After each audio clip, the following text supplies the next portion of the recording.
غربا غربا غربا.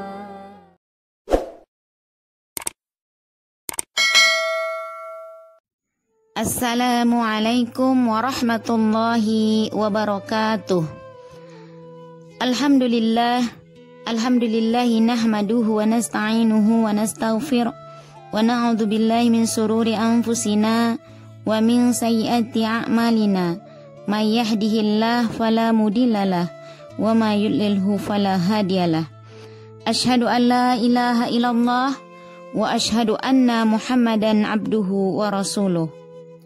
Alhamdulillah, puji dan puja syukur kita kehadirat Allah Subhanahu wa Ta'ala, di mana hingga sore yang berbahagia ini kita masih dapat melanjutkan kajian kita yang mudah-mudahan Allah ridho. Selawat dan salam atas junjungan kita Nabi besar Muhammad sallallahu alaihi wasallam. Allahumma salli ala Sayyidina Muhammad wa ala ali Sayyidina Muhammad.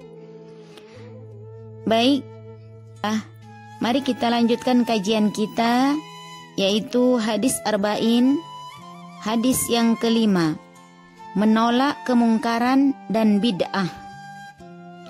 An ummil mu'minina Ummi Abdillahi Aisyah radhiyallahu anha qalat qala Rasulullah sallallahu alaihi wasallam, man ahdatsa fi amrina hadza ma laysa minhu fahuwa raddu.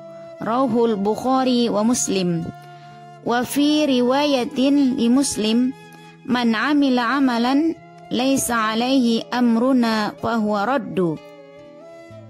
Ummul Mukminin Ummu Abdillah Aisyah radhiyallahu anha berkata, Rasulullah sallallahu alaihi wasallam bersabda, barang siapa mendatangkan hal baru dalam urusan agama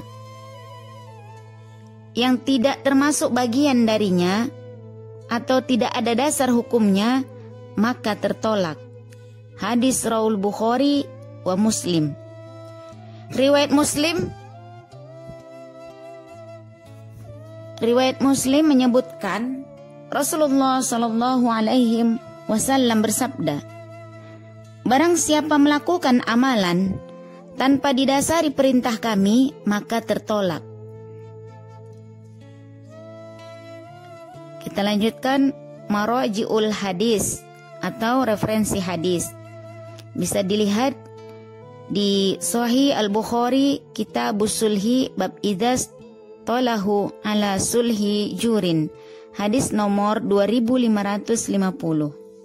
Kemudian banyak lagi ya referensinya di Al-Quran surah, ya nanti kita lanjutkan. Kita tidak akan membahas lebih panjang lagi di referensi. Insya Allah kita akan memahami hadis ini. Ya, hadis ini ahwati fillah adalah merupakan salah satu dasar Islam yang sangat penting. Jika hadis ini, ya, segala perbuatan ditentukan niatnya, merupakan barometer dari setiap perbuatan ditinjau dari segi batin ataupun niat. Bahwa setiap amal perbuatan yang tidak untuk mencari ridho Allah, amal tersebut tidak berpahala.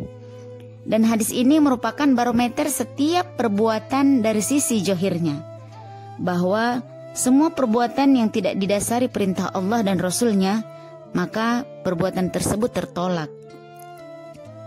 Demikian juga orang yang membuat satu tambahan dalam agama yang tidak memiliki dasar, baik dalam Al-Quran maupun hadis, maka tambahan tersebut sama sekali bukan bagian daripada ad-din dan dengan sendirinya akan tertolak. Jadi akhwati fillah, di sini kita diarahkan untuk beramal mengikuti dengan ada sesuai hadisnya atau dalil Al-Quran. Ya, karena kita harus beramal sesuai dengan dalil Al-Quran ataupun hadis. Imam Nawawi berkata, hadis ini perlu dihafal dan dijadikan dalil untuk menolak segala kemungkaran. Ibnu Hajar Al-Haytami berkata, hadis ini merupakan salah satu dasar Islam. Secara tekstual memiliki manfaat yang sangat luas. karena ia merupakan dasar global dari semua dalil.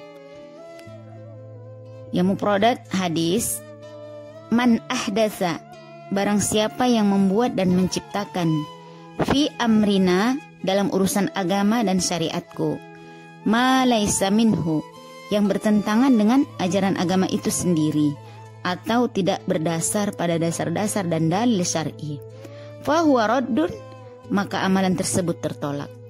Nah, jadi mari kita beramal sesuai dengan arahan, sesuai dengan ajaran ad-din kita, yaitu kembali kepada Al-Quran dan Al-Hadis. Jadi banyak sekali kandungan dari hadis yang kelima ini. Yang pertama adalah Islam dilakukan dengan cara ittiba atau mengikuti, bukan ibtida, menciptakan. Jadi kita mengikuti sunnah Rasul, ya sunnah Rasulullah, bukan kita menciptakan sebuah amalan, namun kita mengikuti amalan-amalan yang sudah dibawa oleh Rasulullah Shallallahu Alaihi Wasallam. Melalui hadis ini Rasulullah Shallallahu Alaihi Wasallam menjaga kemurnian Islam dari tangan orang-orang yang melampaui batas. Hadis ini merupakan jawami'ul kalim, singkat namun penuh makna, yang mengacu pada berbagai nas Al-Quran yang menyatakan bahwa keselamatan seseorang hanya akan didapat dengan mengikuti petunjuk Rasulullah Shallallahu Alaihi Wasallam tanpa menambah ataupun mengurangi. Sebagaimana disebutkan dalam firman Allah, katakanlah wahai Muhammad, jika kalian semua mencintai Allah, maka ikutilah aku. Tentu Allah akan mencintai kalian. Ini bisa dilihat di dalam Al-Quran surah Al-Imran ayat 31.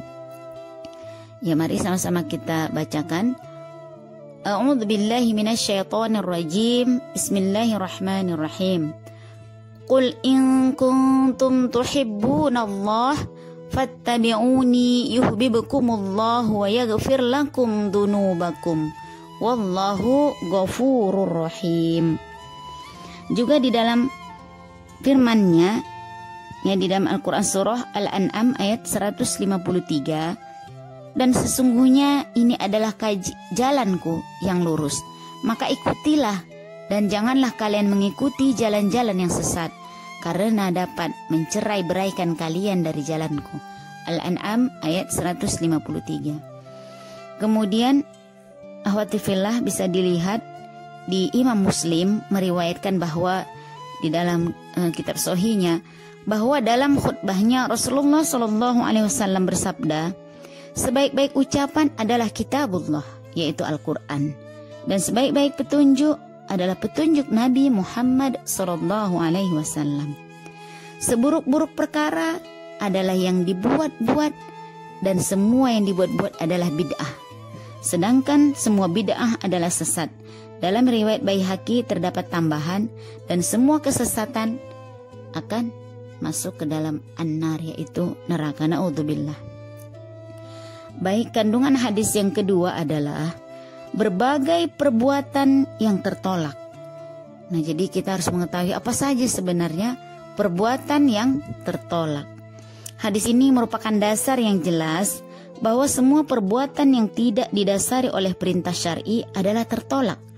Hadis ini juga menunjukkan bahwa semua perbuatan, baik yang berhubungan dengan perintah ataupun larangan terkait dengan hukum syara, karenanya sungguh sangat sesat perbuatan yang keluar dari koridor yang telah ditentukan syara. Seolah-olah perbuatanlah yang menghukumi syara dan bukan syara yang menghukumi perbuatan. Karena itu, akhwati fillah, setiap muslim, setiap kita sebagai akhwatul muslimah wajib menyatakan bahwa perbuatan-perbuatan yang di luar koridor syara adalah batil dan tertolak. Perbuatan-perbuatan yang di luar koridor syara ini ada juga bagiannya. Yang pertama dalam ibadah, dan yang kedua dalam muamalah. Dalam ibadah, jika ibadah dilakukan seseorang keluar dari hukum syara, maka perbuatan tersebut adalah tertolak. Ini masuk dalam firman Allah Subhanahu wa taala di dalam Al-Qur'an surah Asy-Syura ya ayat 21. Apakah mereka mempunyai sekutu yang membuat peraturan dalam agama bagi mereka? Ya Allah tidak mengizinkannya.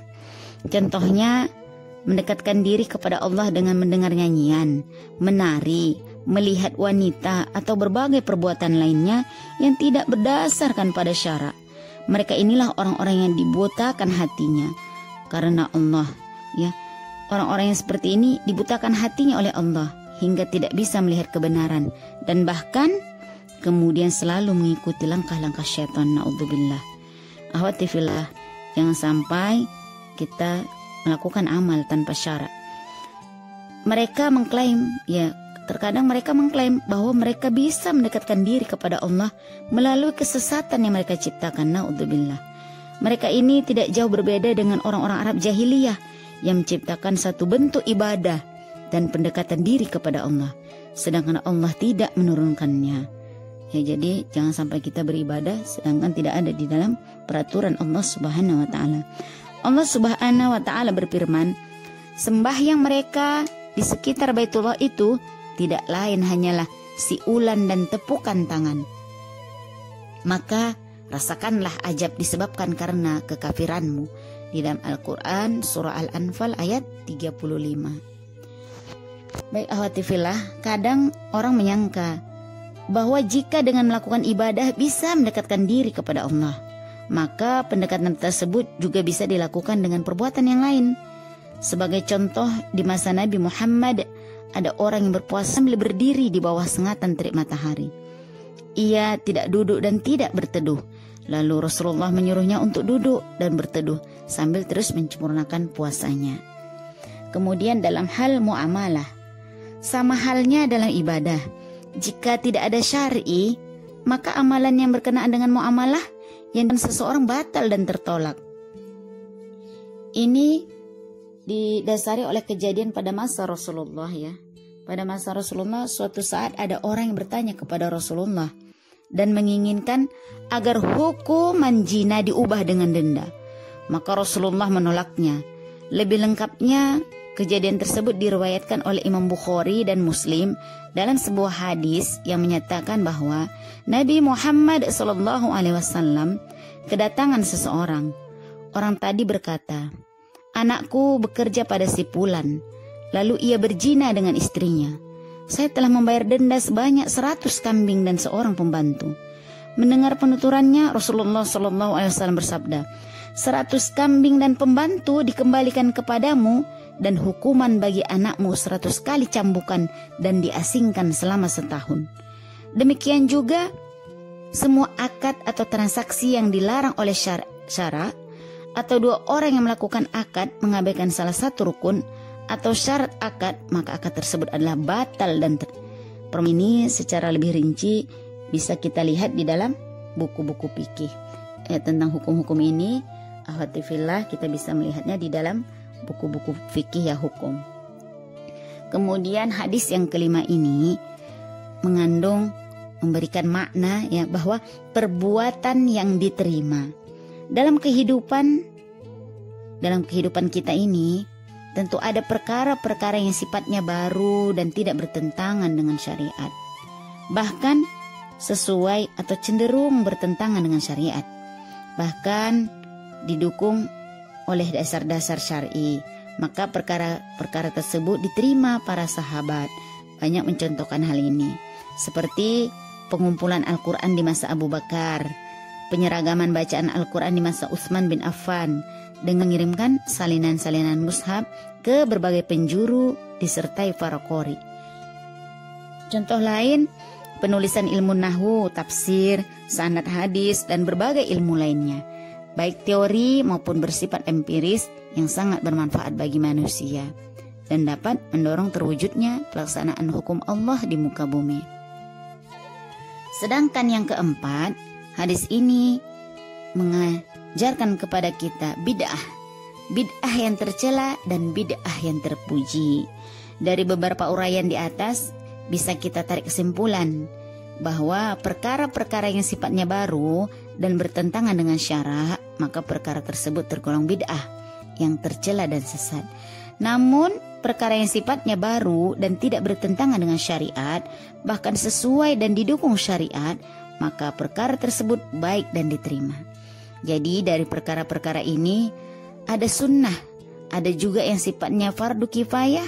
Karena itulah Imam Syafi'i pernah mengatakan, apa-apa yang sengaja dibuat dan tidak sesuai dengan Al-Quran atau As-Sunnah atau Ijma', maka perkara tersebut masuk dalam kategori bid'ah yang sesat. Dan apa-apa yang sengaja diciptakan dan bersifat baik juga tidak bertentangan dengan syara', maka masuk dalam kategori bid'ah yang baik. Ya, jadi akhwati fillah, ada bid'ah yang terpuji dan ada bid'ah yang tercela.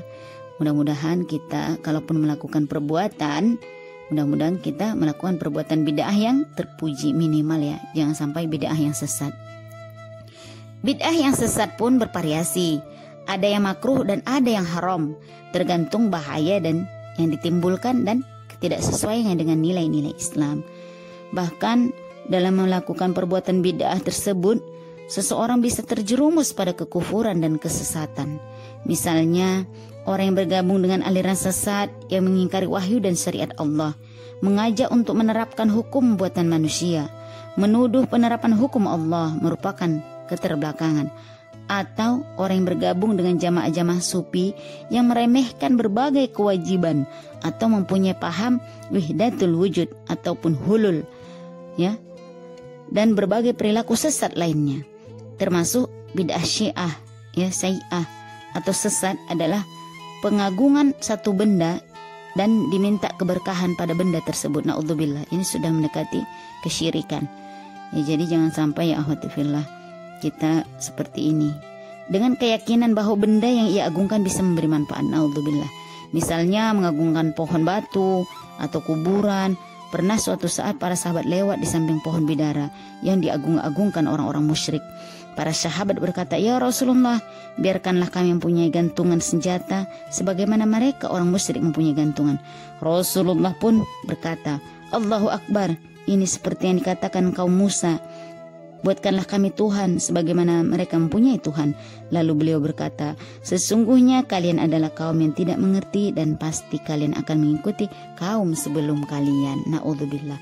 Jadi jangan sampai ya akhwati fillah kita beramal tanpa hukum syara dan tanpa hadis atau tanpa sunnah Rasulullah.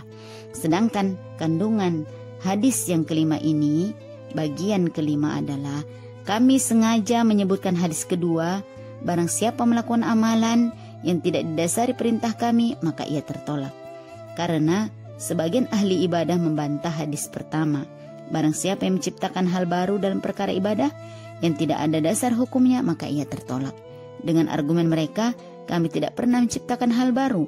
Apa yang kami lakukan telah kami dapatkan dari orang sebelum kami. Maka dengan penyebutan hadis kedua ini, argumentasi mereka tidak bernilai. Sedangkan kandungan hadis yang kelima ini, bagian keenamnya adalah dari hadis ini ya dapat kita pahami bahwa barang siapa yang ingin melakukan satu amalan, maka dosanya ia sendiri yang menanggung dan amalan tersebut tertolak. Jadi dari hadis ini ya di atas bisa kita pahami bahwa barang siapa yang mereka ya hanya mencoba-coba menebak-nebak dalam satu amalan, maka dosanya ia sendiri yang menanggung dan amalan tersebut tertolak. Jadi kita tidak boleh mereka-reka membuat amalan-amalan ya meraba-raba seperti itu tanpa adanya dalil syar'i yang sah dan tidak ada di dalam Al-Quran dan hadis ataupun tidak baik ya. Yang kemudian kandungan hadis kelima ini adalah setiap larangan cenderung pada dampak kerusakan. Jadi setiap larangan yang Allah perintahkan biasanya ini ada dampaknya. Walaupun kita tidak menerimanya saat itu juga, nah nanti di akhir ya pasti ada dampaknya. Setiap larangan ada dampaknya. Kenapa Allah larang kita membuka aurat? Pasti ada dampaknya. Ya mungkin secara medis langsung terlihat. Ketika kita selalu kena sinar matahari ya, kulit kita sensitif, mungkin kita akan berpenyakit. Nah itu dari segi medisnya. Makanya Allah perintahkan kita untuk memakai kerudung, dan akhirnya kita sebagai akhwatul muslimah, insya Allah kita terlindungi dengan kain kudung kita tadi, dengan busana muslimah kita tadi, tidak menunjukkan aurat. Ya bisa jadi banyak hari ini kita lihat kejadian-kejadian, ya adanya sudah kita lihat mungkin kalau ada kejadian seseorang terkena gangguan oleh lawan jenisnya, itu biasanya orang yang tidak menggunakan hijabnya, orang yang biasanya mempertontonkan auratnya. Naudzubillah. Mudah-mudahan diri kita, keluarga kita, dan keturunan kita insya Allah melaksanakan perintah Allah dan menjauhi daripada larangan Allah. Baik, kita lanjut akhwati fillah. Kandungan daripada hadis yang kelima ini yang terakhir adalah agama Islam sangat sempurna, tidak ada satu kekurangan pun. Subhanallah, Masya Allah. Jadi agama Islam adalah ad-dinun nasihah, agama nasihat, agama yang membuat kita bahagia dunia dan akhirat, agama yang mengajarkan kebaikan-kebaikan, agama yang membuat kita selalu melakukan hal-hal yang positif, yang insya Allah semuanya itu adalah untuk ketaatan kita kepada Allah. Nah, jadi Islam adalah agama yang sangat syumuliyah, sangat sempurna. Adab terhadap saudara, adab terhadap tetangga, bahkan sama hewan sekalipun kita mempunyai adab. Begitulah aturan-aturan ajaran Islam dari kita mau tidur sampai kita bangun tidur kembali. Mudah-mudahan kita bisa mengamalkan hadis yang kelima ini. Kita tidak mereka-reka dalam amal, kita tidak melakukan amal itu tanpa nas ya, tanpa dalil Al-Quran ya, karena memang jangan sampai kita melakukan sesuatu itu yang tidak dilakukan oleh Rasulullah. Ya tadi boleh ya bid'ah yang terpuji ada juga, ya mudah-mudahan minimal kita melakukan bid'ah yang terpuji, jangan sampai kita melakukan bid'ah yang tersesat, karena memang menolak kemungkaran dan bid'ah ya. Jadi bab hadis kelima ini adalah menolak kemungkaran dan bid'ah. Mudah-mudahan kita bisa mengamalkannya, dan insya Allah kita tergolong orang-orang yang mencintai Rasulullah. Amin, amin ya rabbal alamin. Wallahu a'lam bishawab.